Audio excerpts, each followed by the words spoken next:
دنیا میں جو آدمی میں لچک نہیں ہے نا, فلیکسیبلٹی نہیں ہے, لچک نہیں ہے جس میں, وہ کبھی بھی کامیاب نہیں ہو سکتا. یاد رکھو یہ جو ہوتا ہے نا, میں اصول کا پکا, بھائی اصول کا پکا ہونا تو اچھا ہے, لیکن یہ اصول ہی غلط ہے کہ جو کہہ دیا تو اس پہ قیامت تک قائم رہنا ہے. یہ اصول ہی غلط ہے. اصول یہ ہونا چاہیے کہ جب موقع کی مناسبت سے جو بات ٹھیک لگے گی اپنے آپ کو چینج کر لوں گا. یہ اصول ٹھیک ہے, اس اصول پہ پکے رہو, اور یہ نبی سے ہمیں ملتا ہے یہ اصول. حدیث میں آتا ہے ایک صحابی نبی کے پاس آئے, مجھے صدقہ چاہیے, یہ چاہیے, وہ چاہیے. آپ نے فرمایا اللہ کی قسم تم پر خرچ نہیں کروں گا میں. وہ چلے گئے, آپ نے دوبارہ بلایا, فرمایا ان پہ صدقہ کرو, دے دو. وہ پریشان, یا رسول اللہ آپ نے تو قسم اٹھائی تھی کہ میں آپ کو نہیں دوں گا. آپ نے فرمایا من رأى علی یمین فرأى غیرہا خیرا منہا فلیکفر عن یمینہ, کہ جو شخص کسی بات پہ قسم اٹھا لے, جائز بات ہو, کوئی اگر حرام پہ قسم اٹھائی وہ تو بچنا لازم ہے نا, کہ میں گناہ نہیں کروں گا, وہ تو ویسے ہی حرام ہے. جائز کام, صدقہ تو جائز ہے نا, بلکہ ثواب ہے. فرمایا کوئی کسی جائز کام پہ قسم اٹھائے, پھر بعد میں اس کو خیال ہو کہ مجھے قسم توڑ دینی چاہیے, اس کا مائنڈ کیا ہو گیا, چینج, تو اسے چاہیے قسم توڑ دے اور کفارہ ادا کر دے, اس قسم پہ قائم بولو نہ رہے. قسم پہ جب قائم نہ رہنے کا حکم ہے تو بغیر قسم کے میں نے جو بول دیا بس وہ پتھر پہ لکیر بن گیا, یہ تو پاگل اور گدھے ہونے کی علامت ہے. قسم بھی اگر کھا لی ہو تو بھائی اس وقت یہ خیال تھا کہ نہیں دینا, اب زمینی حقائق کہہ رہے ہیں کہ اس کو دینا ہے, تو اب قسم توڑو, کفارہ ادا کرو اور دے دو. بات نہیں آ رہی میرا خیال ہے. یہ کس کی سیرت ہے, نبی کی. نبی سے زیادہ کسی کی پکی زبان ہو سکتی ہے, لیکن ایسی لچک سکھائی ہے کامیاب بننے کے لیے کہ یہ نہیں کہ جو کہہ دیا تو وہ پتھر پہ لکیر. گراؤنڈ ریئلٹی کے لحاظ سے, ماحول کے چینج ہونے کے لحاظ سے آپ نے اپنا رویہ کیا کرنا ہے, چینج کرنا ہے.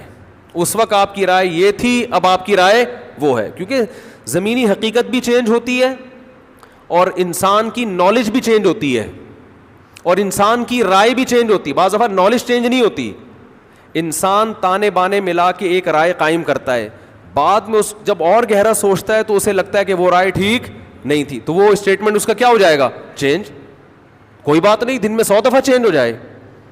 ناکام وہ ہے جو کہہ دیا تو اڑ گیا, بس کچھ بھی ہو جائے.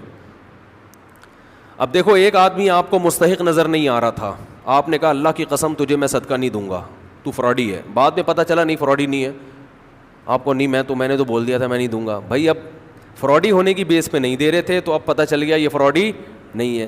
بعض دفعہ پہلے بھی پتا تھا فراڈی نہیں ہے, اب بھی پتہ ہے نہیں ہے, لیکن پہلے خیال تھا کہ نہیں دینا چاہیے, اب خیال ہے کہ دے دینا چاہیے, تو رائے چینج کر لو. بہت مشکل ہے.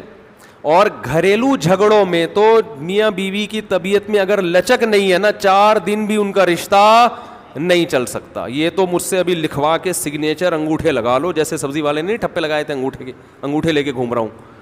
لیکن آپ انگوٹھے نہیں, آپ مجھے پکڑ لینا, میں کہاں بھاگوں گا. وہ جب بھی انگوٹھے کی بات آتی ہے مجھے وہ سبزی والا یاد آتا ہے جس کو میں نے بزنس کے لیے پیسے دیے تھے, اور اس نے ایمانداری میں اسٹیمپ پیپر پہ اپنے انگوٹھے لگا کے دیے تھے. جب وہ پیسے لے کے بھاگا تو 3 سال میں نے وہ انگوٹھے سنبھال کے رکھے. اب لوگ مجھے کہتے ہیں نا وہ فلاں آدمی کو میں اتنے کروڑ روپے دے رہا ہوں تو اتنا ایماندار ہے, میں تو اسٹیمپ پیپر پہ لکھوا رہا ہوں اور انگوٹھے بھی لگوا رہا ہوں. میں کہتا ہوں یہ انگوٹھوں کا تذکرہ میرے سامنے مت کیا کرو, انگوٹھوں سے کچھ بھی نہیں ہوتا. بندہ اگر 2 نمبر ہے, اسٹیمپ پیپر بکری کو کھلا دینا, کسی کام کا نہیں ہے یہ اسٹیمپ پیپر, عدالت سے بھی نہیں نکلوا سکتے.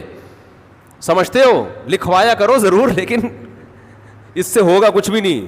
عدالت انگوٹھا دیکھ کے بولے گی بس ٹھیک ہے انگوٹھا, اب انگوٹھے کو پکڑ کے جیل میں ڈال دو, بس انگوٹھے کو دیے تم نے پیسے. بندہ تو پکڑائی میں آئے گا ہی نہیں, آ بھی گیا تو کچھ بھی نہیں کر سکتے. عدالت کہے گی دیے کیوں تھے. تو پیسہ دینے سے پہلے 100 دفعہ سوچا کریں. خیر, تو کیا بات چل رہی تھی, ابے انگوٹھے کی بات کہاں سے آئی. ہاں, لچک پیدا کرنا چاہیے. میاں بیوی کا رشتہ تو ایسا ہے کہ اگر آپ کہیں نا کہ جو میں نے کہہ دیا بس وہ کیا ہے, آرڈر از آرڈر, تو بھائی اس کا مطلب آپ میدان جنگ میں کھڑے ہوئے ہیں, دشمن کی فوجیں آپ کے سامنے, اور آپ ایک فوج کی کمانڈ کر رہے ہیں کہ گولی چلانے کا آرڈر دیا تو کیا کرنا ہے. یہ گھر ہے, یہ میدان جنگ بولو نہیں ہے.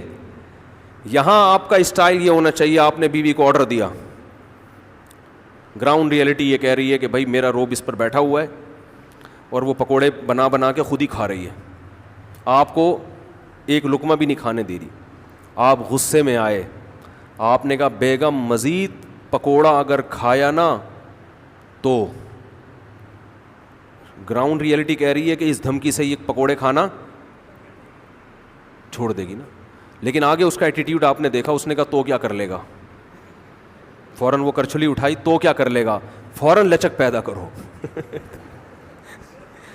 بولو تو صبر کروں گا اور کیا کروں گا، یہ کامیاب، یہ گھر کیا کیسے چلے گا، یہ رشتہ جوڑا رہے گا۔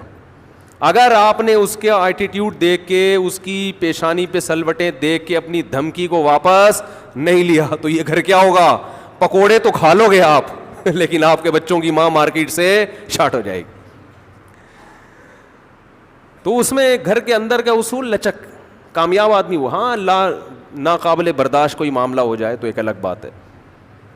تو اللہ نے کیا حکم دیا کہ اگر ڈیورس ہو گئی ہے پھر دوبارہ ملنا چاہتے ہیں تو کباب میں ہڈی بولو مت بنو، ملنے دو ان کو، کوئی مسئلہ نہیں ہے۔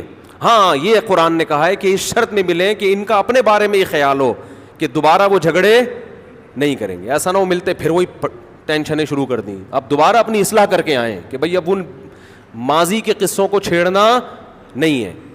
لیکن یہ ایک یا دو طلاقوں کے بعد ہے، 3 طلاق کے بعد نہیں مل سکتے، جب تک کہ کہیں پیپر عدالت سے بھی نہیں نکلوا سکتے، سمجھتے ہو، لکھوایا کرو ضرور لیکن اس سے ہوگا کچھ بھی نہیں۔ عدالت انگوٹھا دیکھ کے بولے گی بس ٹھیک ہے انگوٹھا، اب انگوٹھے کو پکڑ کے جیل میں ڈال دو، بس انگوٹھے کو دیے تم نے پیسے، بندہ تو پکڑائی میں آئے گا ہی نہیں، آ بھی گیا تو کچھ بھی نہیں کر سکتے، عدالت کہے گی دیے کیوں تھے تو پیسہ دینے سے پہلے 100 دفعہ سوچا کریں۔ خیر، تو کیا بات چل رہی تھی، ابے انگوٹھے کی بات کہاں سے آئی، ہاں لچک پیدا کرنا میاں بیوی کا رشتہ تو ایسا ہے کہ اگر آپ کا ہے نا کہ جو میں نے کہہ دیا بس وہ کیا ہے، آرڈر از آرڈر، تو بھائی اس کا مطلب آپ میدان جنگ میں کھڑے ہوئے ہیں، دشمن کی فوجیں آپ کے سامنے اور آپ ایک فوج کی کمانڈ کر رہے ہیں کہ گولی چلانے کا آرڈر دیا تو کیا کرنا ہے، یہ گھر ہے، یہ میدان جنگ بولو نہیں ہے۔ یہاں آپ کا اسٹائل یہ ہونا چاہیے، آپ نے بیوی کو آرڈر دیا، گراؤنڈ ریئلٹی یہ کہہ رہی ہے کہ بھائی میرا روب اس پر بیٹھا ہوا ہے اور وہ پکوڑے بنا بنا کے خود ہی کھا رہی ہے، آپ کو ایک لقمہ بھی نہیں کھانے دے رہی، آپ غصے میں آئے، آپ نے کہا بیگم مزید پکوڑا اگر کھایا نا تو، گراؤنڈ ریئلٹی کہہ رہی ہے کہ اس دھمکی سے یہ پکوڑے کھانا چھوڑ دے گی نا، لیکن آگے اس کا ایٹیٹیوڈ آپ نے دیکھا، اس نے کہا تو کیا کر لے گا، فوراً وہ کرچھلی اٹھائی، تو کیا کر لے گا، فوراً لچک پیدا کرو بولو تو صبر کروں گا اور کیا کروں گا، یہ کامیاب، یہ گھر کیا کیسے چلے گا، یہ رشتہ جوڑا رہے گا۔ اگر آپ نے اس کے ایٹیٹیوڈ دیکھ کے، اس کی پیشانی پہ سلوٹیں دیکھ کے اپنی دھمکی کو واپس نہیں لیا تو یہ گھر کیا ہوگا، پکوڑے تو کھا لو گے آپ لیکن آپ کے بچوں کی ماں مارکیٹ سے شارٹ ہو جائے گی۔ تو اس میں گھر کے اندر کا اصول لچک، کامیاب آدمی وہ، ہاں ناقابل برداشت کوئی معاملہ ہو جائے تو ایک الگ بات ہے۔ تو اللہ نے کیا حکم دیا کہ اگر ڈیورس ہو گئی ہے پھر دوبارہ ملنا چاہتے ہیں تو کباب میں ہڈی بولو مت بنو، ملنے دو ان کو، کوئی مسئلہ نہیں ہے۔ ہاں یہ قرآن نے کہا ہے کہ اس شرط میں ملیں کہ ان کا اپنے بارے میں یہ خیال ہو کہ دوبارہ وہ جھگڑے نہیں کریں گے، ایسا نہ ہو ملتے پھر وہی ٹینشنیں شروع کر دیں، اب دوبارہ اپنی اصلاح کر کے آئیں کہ بھئی اب ان ماضی کے قصوں کو چھیڑنا نہیں ہے۔ لیکن یہ ایک یا دو طلاقوں کے بعد ہے، 3 طلاق کے بعد نہیں مل سکتے، جب تک کہ کہیں اور نکاح نہ ہو جائے اس کا۔